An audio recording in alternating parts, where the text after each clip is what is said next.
Right.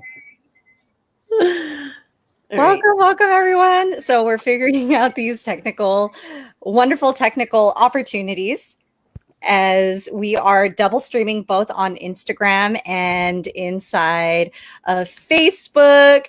And also, this is just a wonderful excuse for me to reconnect with my friends who are badass healers who seem to be so calm right now as the world is seemingly in chaos. And for those of you who are tuning in live, the intention is for these conversations to also get repurposed into a podcast. So if you have any questions or comments, we'll visit them afterward.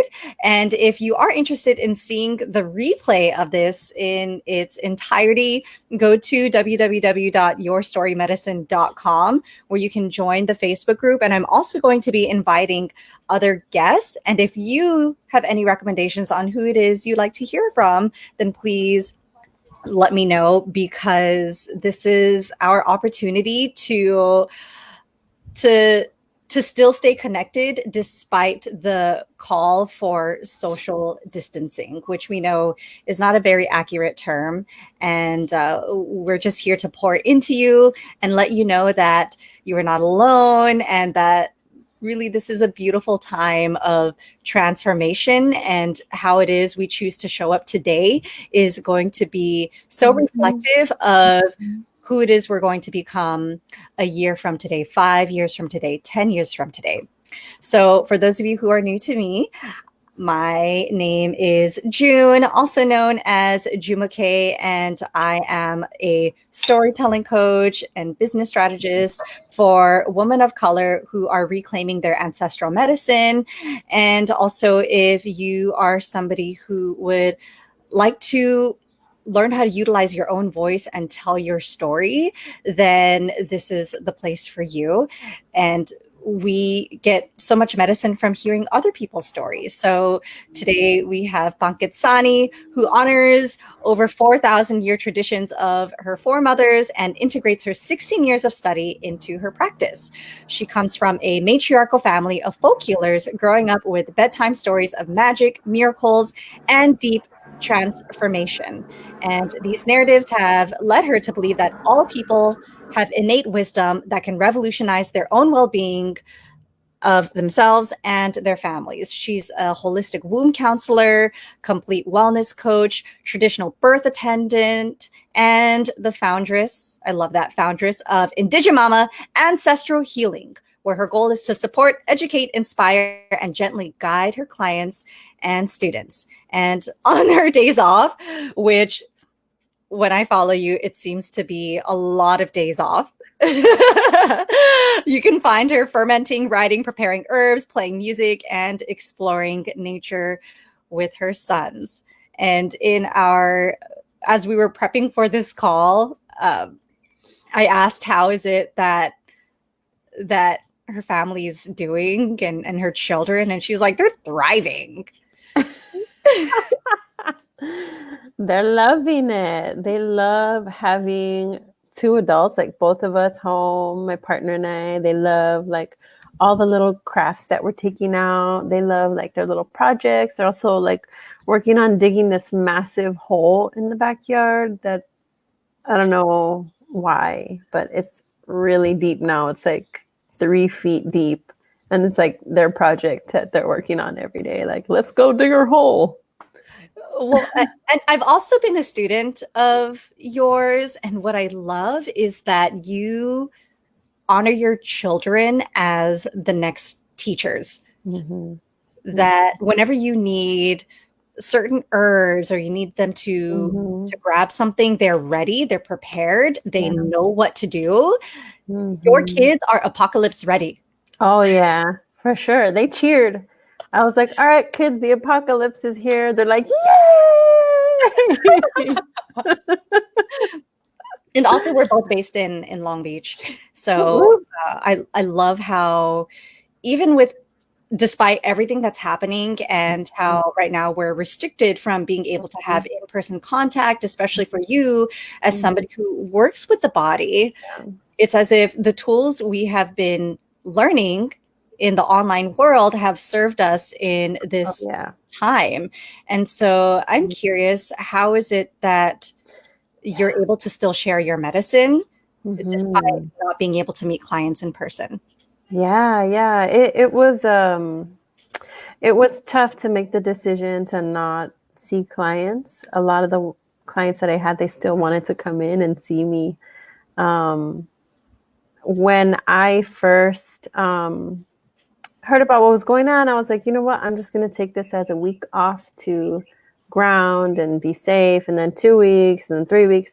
And I actually haven't left my house for 4 weeks because I'm a homebody and I got everything I need right here. And I'm like, what do I need the world for?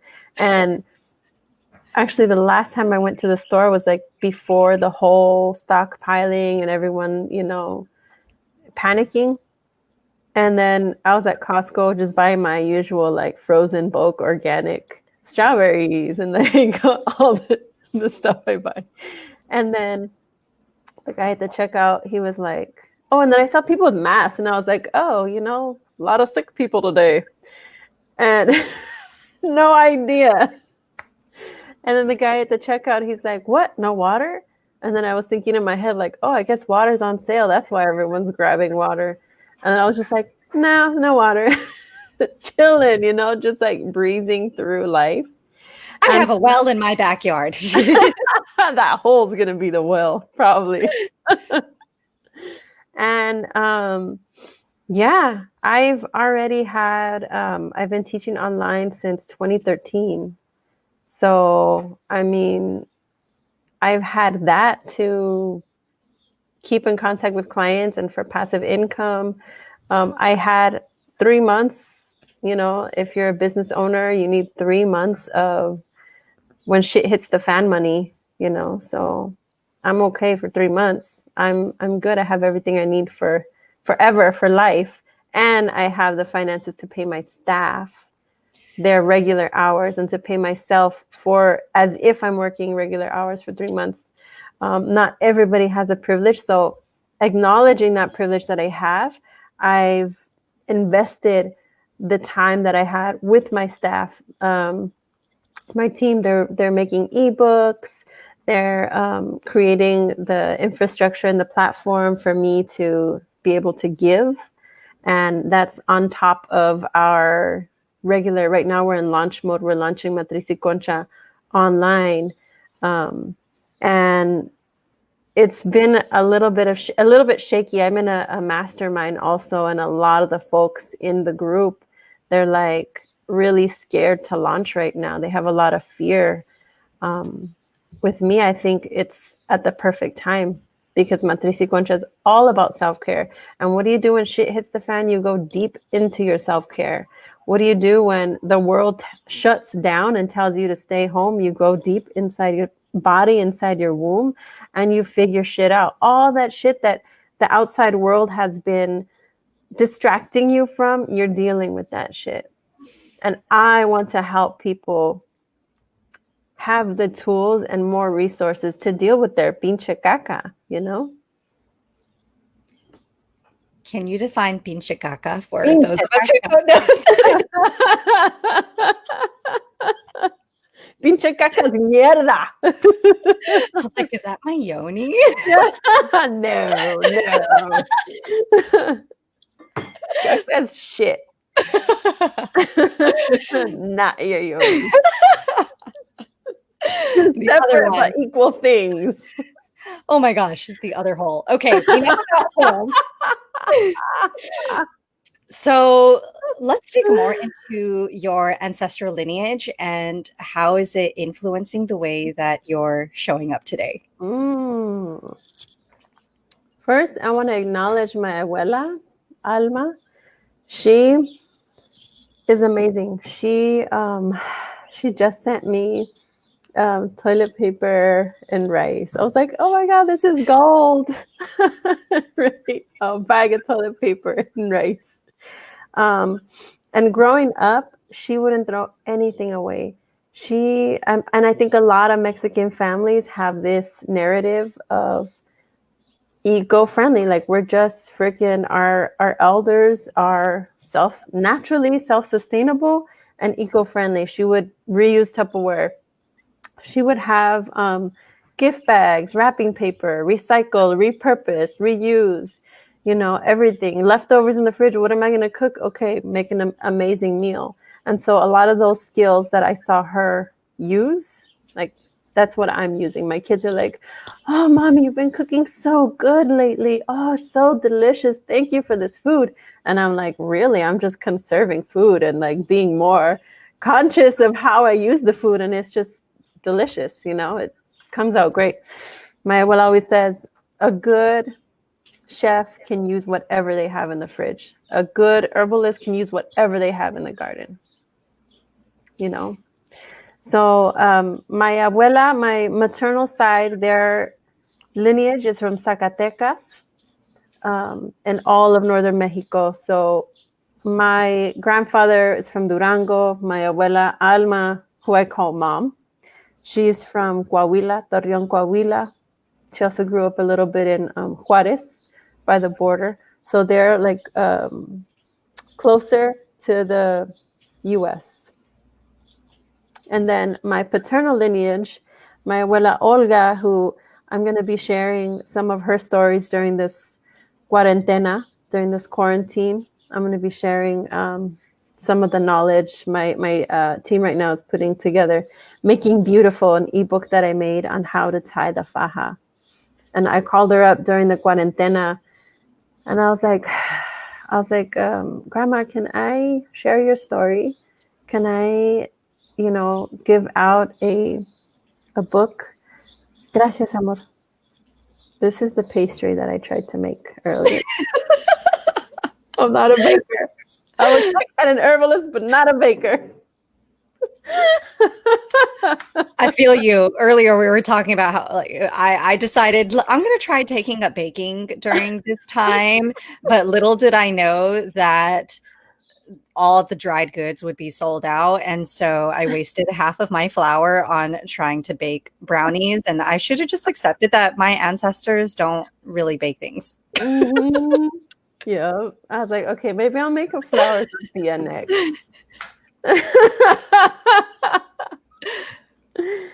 Yeah. And I asked her, can I do this? And she paused and I was like, oh my God, is she going to say no? I went like back to little Panquetzani, like waiting for my treat or something.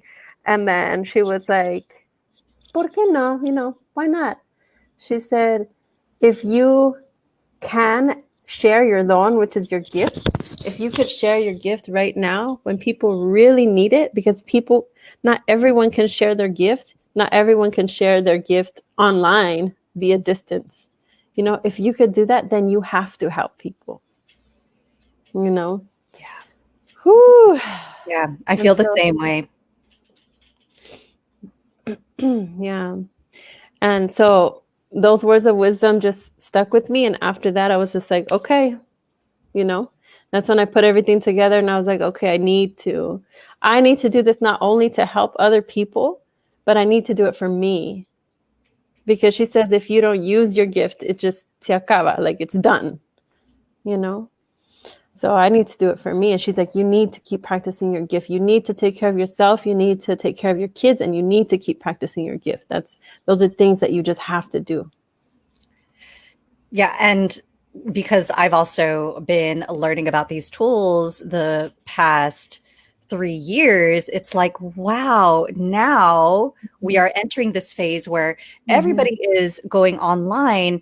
And yet there's so many of the healers, people like you who are on this path of preserving their ancestral medicine, who now get to find ways to be of service beyond our small communities. And this is a transition right now, and we're equipped. And that's why I felt called to do this series, because I'm like, I already have the tools and the platforms, and I might as well just be of service and recognize that these worlds of decolonizing our medicine while also being online or building a business, none of these have to be mutually exclusive. In fact, we can actually serve more people if we learn to Mhm. befriend these Yeah. platforms. Mhm. Yeah. Something. Oh, go ahead. I'm actually holding space next week I'm having a COVID-19 community call for folks like me. And I was trying to figure it out. At first, my intention was like, damn, I just gave birth 5 months ago. Imagine if I would have been given birth now. And I would have had an unassisted birth anyways. I had an unassisted birth. But just the fear in my body, the fear in my womb, the nasty feeling of like shit going down outside of you and not having control over people's ugliness and the way things are shifting so quickly every day, and the state of health of a lot of the folks who are immune compromised and elders, and how a lot of folks are starting off in ill health, and the fear that they must feel, and just, all of those feelings like centering in my womb. I can't imagine being pregnant or giving birth right now. So I was like, okay, I need to do something, and hold space, meditation, talking, sharing resources. But then I was also like, I teach my cerrar las caderas, my postpartum class, and a lot of my students were hitting me up like, I just got let go. People don't want me in their house. Like, now what am I going to do? This was my full-time gig. How do I, feed my kids? A lot of birth workers are parents. I'd say the majority are parents. And so I was like, damn, I can't like leave out this group of people, my students. And then I had a student come to me and say, my my family wants their money back. And there was nothing in the contract about if I can't attend their hospital birth. There was nothing in the contract about a pandemic. So I'm going to give them the money back. But that was money that I needed, you know? And so I was like, God damn, like I've had the privilege of working online for so many years now. I've had thousands of students worldwide. I can't leave them out. And then also really connecting the stories of the birthing person and the birth worker, because it has created a divide, where everybody's like retracting and contracting and in that survival mode. And I just want us all to have a space and realize that we're in this together. Whether you're a birther, whether you're serving birthing people, like, we need to think about each other. Yeah. A lot of my clients are also birth workers, but thankfully, since we've been working together, they have also started to take their practice online to where we can empower, or they can empower the parents on how it is. Good. They could be the doulas for each other. And so something else you mentioned about your, was it your abuelita who I guess we would call it like hoarding, but really I have a similar narrative. I think that many people who are children of immigrants have this experience where I know for myself, I grew up with my parents buying things in bulk from Costco to the point where our pantry was filled up and then it started going into the garage. And I used to think they were crazy. I'm like, Yeah, we're fine. Why do we have hundreds of pounds of rice and toilet paper? This is before the pandemic. and now you come crawling back. I'm telling you, it's so true. We went to so many Asian restaurants looking for rice and it was sold out everywhere. And of course I was like, okay, last resort. Hi, Dad. And he's like, I got you. We've been preparing for this moment for years.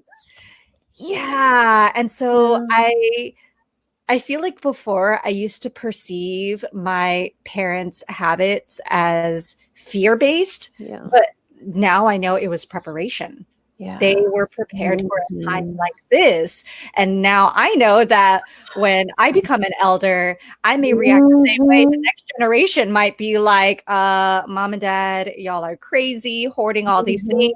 And I'm going to be one of those elders who are like, well, back in my day, Yeah. we had a pandemic. Yeah. because we never lived through it. Like my abuela, my mom, Alma, she grew up in poverty. Yeah. So she knew what it was like. Like she Mhm. experienced not having the basics of what you need. And we've just been so privileged here that it's just like, oh yeah, I have access to everything all the time. So I'm gonna buy the freshest this and the freshest that and go shopping every day. But it's like a huge privilege. Yeah, yeah. My mama came from a village where she shared a hut with like 7 other siblings plus more kids that her parents kept bringing in. Yeah. And so when she immigrated here and had all of this spaciousness and Mhm, mhm, abundance, there mhm. was still that fear of Yeah. not enough. Mhm. And at the same time, there's so much abundance that now she can share it with other people who may Yeah. not have those same resources. Yeah. So, what is it that you are learning to release? The world. I don't need the world. I got my house, my kids, my yard, my plants. Damn. Shoot. I think that there have been different layers of the same healing, the same ancestral healing for me in my whole entire life. And I always think that I'm done during, when I just have these rites of passage, and I think, okay, I'm done with this, I'm healed from that, but it's another layer of healing all the time. I thought I was done with my money and abundance mindset, my poverty consciousness, and growing up in a working class community of Echo Park before it was gentrified, and seeing poverty and police violence and all types of violence, not only police violence, but all types of violence. Um, and then you think you're done with that mindset, and then this comes and it really challenges you. I've been talking to my brother a lot because he and I we geek out over the apocalypse together, and and I called him. I was like, hey, do you need anything? I was like, what do you have? What do you need? He said, I'm not going to tell you what I have. You're not supposed to tell people what you have in the apocalypse. Everybody's going to come knocking at your door, or they're not even going to ask for consent. They're going to show up in your backyard and you're going to wake up to see all of your fruit gone. Yeah. And by the way, I've seen that happen with my parents and their fruit trees when they've been so giving and Yeah. abundant Yeah. before the pandemic. Yeah. Yeah. That happened to me. Yeah. That happened to me with my chiles. I went out to make a salsa and it was all bare. I was like, no. Yeah. Yeah. And so he's like, yeah. And so it's just me challenging, okay, so how can I really exude love and abundance with what I actually have? And at the same time, critically interrogate myself. Is this my programming that is colonial, or is this something that's realistic in this moment? And then going through that insecurity of always questioning yourself and being okay with that, knowing like it's a baby who learns to walk. My 2-year-old, oh my god, he teaches me so much because he's so fearless. Like he'll fall. He'll fall, and then he doesn't take it personally. He doesn't not want to walk again. He'll try and try and try, and then he does it and he celebrates for a minute, and then he gets even over that celebration. It's just like not a big deal. And I was like, okay, that's how I want to walk in my life. I want to just breeze through, and if I fall, I fall, and if I don't fall, cool too. And then I keep on going, you know. Um, so I've been letting go of a lot of that ancestral, and not the ancient ancestral programming, but the colonial programming that has served my ancestors for survival purposes. It really has worked out, and it's the reason why I'm here. And at the same time, what about it is going to push me forward in this situation, and what about it is going to hold me back? Yes, I feel like the contraction is a part of the colonial programming where there's not enough resources. I don't know how I'm going to survive these next couple of days or months. And yet if we can lean into that expansion and truly tap into the resilience and the creativity of our ancestors, that is what will be a part of shaping what this new paradigm is going to look like. For sure. It's just new with a K. I feel like we are in this beautiful opportunity of awakening. And what my mentor has told me is that there's going to be two types of people. There's going to be the victims and there's going to be the change agents. And the change agents are the ones who are already planning a year from today. And so what are the seeds that you are currently planting and cultivating that will blossom into this crop, this produce that you can share with the masses? And so this is the opportunity to bring your ancestral tools with you and truly embody them. And if you don't know what that is for you, you will find it if you give yourself an opportunity to be still, to listen, to find the medicine in the silence. So that's a beautiful transition into the next question, which is, what is a ritual or practice or any words of wisdom that you can share with folks to help them reconnect with their own resilience and their ancestry in this time? Yes. Whew. So remember that you're okay.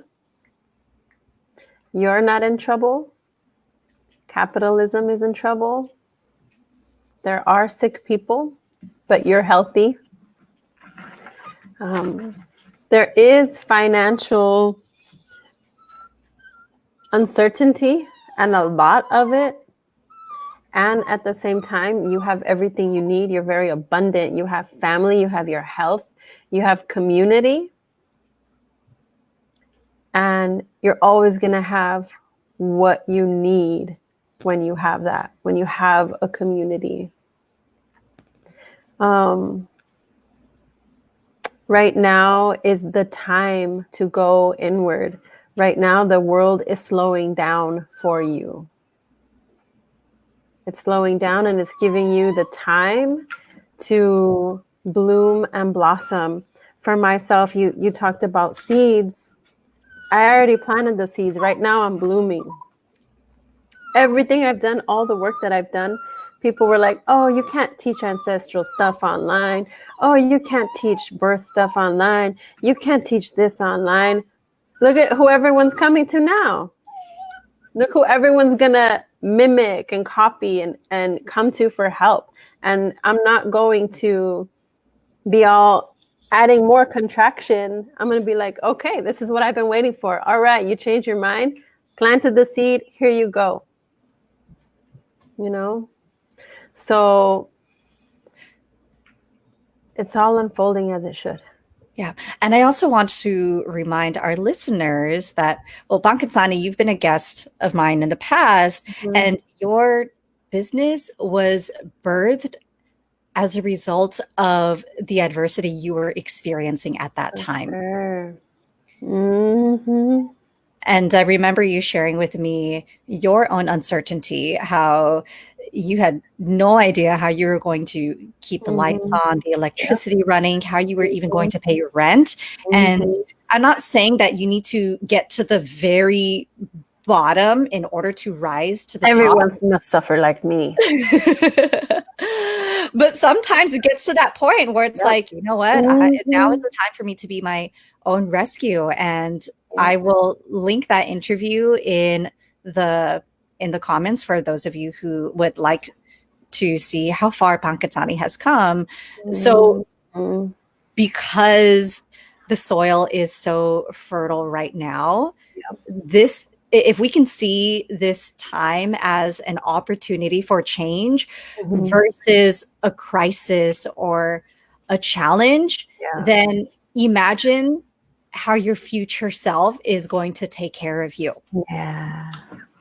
And so that's why when we were having our intro call, we were just reconnecting. You're just like, all right, I'm ready to launch. I got my resources. My kids, they're thriving right now. And it's like, wow, how is it that all of us can show up like that? And this is in no way to preach or to say, if you're not in joy and if you're not expanding and if you're not making ebooks, then you're not doing enough. That's not the point. But right now is the invitation for you to imagine how your life is going to be if you choose to show up from a place of service.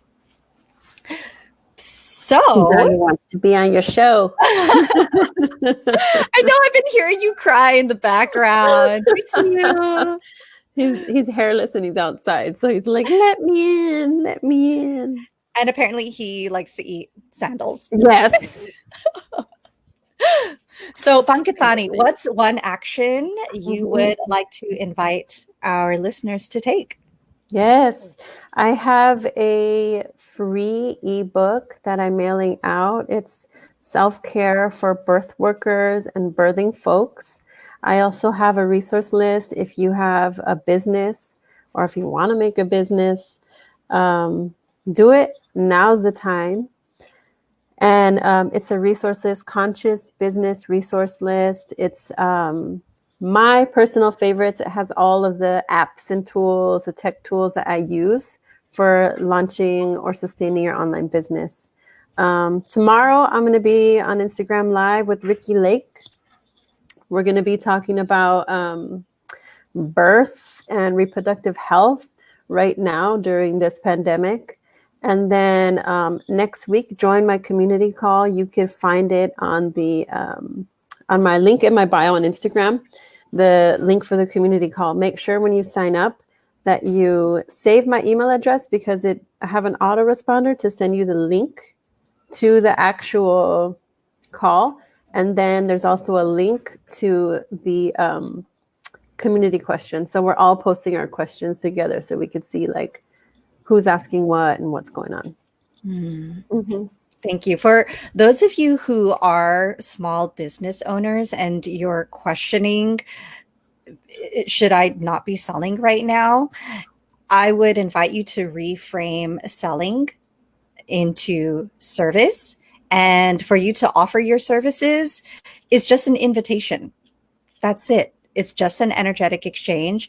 And for people like Panquetzani and I, because we have the resources and the abundance to do so, if you're not able to invest in this moment, then we invite you to tune into these free resources that we're providing so that you can feel somewhat resourced. And also, if you're interested in more conversations like this, I invite you to go to www.yourstorymedicine.com, where you'll be invited into my private Facebook group, where I'm going to be having more guests. Or if you yourself would like to be a guest, then reach out to me, because this is how we are encouraging all of us to stay connected and resourced in this beautiful time of new possibilities. So thank you so much, Panquetzani, for sharing this space with me and with all that it is you've already planted with all the blossoms that you yourself have cultivated. I'm very excited for the new seeds that are going to grow from this time. So thank you. Maybe I'll learn how to bake too. And then we're gonna I'm gonna share with you my I'm gonna share with you my failed attempt at cookies. No, it's not a failure. It's just Learning anyways. process. Yes. So we will have our time together where we can For sure. share our baked goods, and otherwise you'll just get Thai food from me, and that's okay. All All right, right. thank you. Love you so much. And for the resources, I'll go ahead and post that as well. Please, Okay. please, please take advantage of this. Okay. And love you all. Mwah.